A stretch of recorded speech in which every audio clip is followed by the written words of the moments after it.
हरे कृष्ण कृष्ण कृष्ण हरे हरे हरे राम राम राम हरे हरे।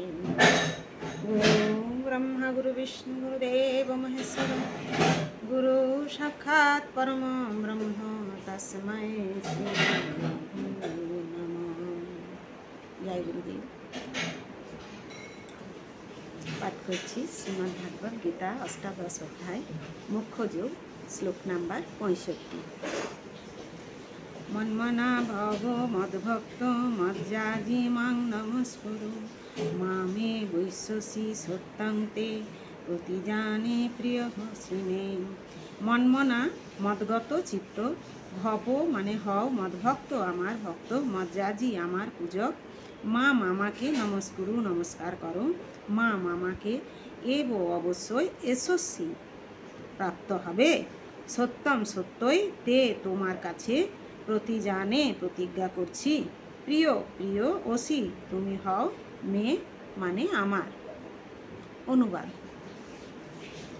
তুমি সর্বদাই আমার স্মরণ করো, আমার ভক্ত হও, আমার পূজা করো এবং আমাকে নমস্কার করো, তাহলে তুমি আমাকে অবশ্যই প্রাপ্ত হবে। এই বিষয়ে আমি তোমার কাছে সত্যই প্রতিজ্ঞা করছি, যেহেতু তুমি আমার অত্যন্ত প্রিয়। তাৎপর্য। তত্ত্বজ্ঞানের গুহ্যতম অংশ হচ্ছে শ্রীকৃষ্ণের শুদ্ধ ভক্ত হওয়া এবং সর্বদাই তার চিন্তা করে তার জন্য কর্ম সাধন করা। পেশাধারী ধ্যানী হওয়া উচিত নয়।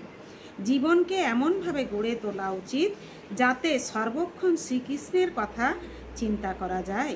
সর্বক্ষণ এমনভাবে কাজকর্ম করা উচিত যাতে সমস্ত দৈনন্দিন কার্যকলাপগুলি শ্রীকৃষ্ণের সঙ্গে সম্পর্কযুক্ত হয়।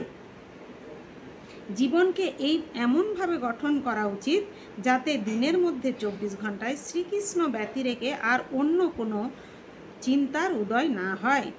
আর ভগবানের প্রতিশ্রুতি হচ্ছে যে যিনি এইভাবে শুদ্ধ কৃষ্ণ ভাবনা লাভ করেছেন তিনি অবশ্যই শ্রীকৃষ্ণের ধামে ফিরে যাবেন, যে সেখানে তিনি শ্রীকৃষ্ণের সম্মুখবর্তী হয়ে তার সঙ্গ লাভ করতে পারবেন। তত্ত্বজ্ঞানের এই গূঢ়তম অংশটি অর্জুনকে বলা হয়েছে কারণ তিনি শ্রীকৃষ্ণের অতি প্রিয় বন্ধু। অর্জুনের পদাঙ্ক অনুসরণ করে সকলে শ্রীকৃষ্ণের পরম বন্ধুত্বে পরিণত হতে পারেন এবং অর্জুনের মতো একইভাবে সার্থকতা অর্জন করতে পারেন। এই কথাগুলিতে শ্রীকৃষ্ণের রূপে মনকে একাগ্র করার বিষয়ে গুরুত্ব আরোপ করা হয়েছে, যে রূপে তিনি দ্বিভুজ মুরলীধর শ্যামসুন্দর গোপ বালক, যার মুখমণ্ডল অপূর্ব শ্রীমণ্ডিত এবং যার মস্তক ময়ূরপুচ্ছ শোভিত। ব্রহ্মসংহিতা ও অন্যান্য শাস্ত্রে শ্রীকৃষ্ণের রূপের বর্ণনা পাওয়া যায়।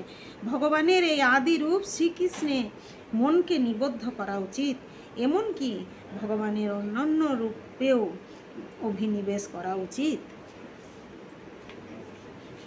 নয়। বিষ্ণু, নারায়ণ, রাম, বরাহ আদি ভগবানের অনন্ত রূপ রয়েছে, কিন্তু অর্জুনের সম্মুখে যে রূপ নিয়ে ভগবান প্রকট হয়েছিলেন ভক্তের উচিত সেই রূপে মনকে একাগ্র করা।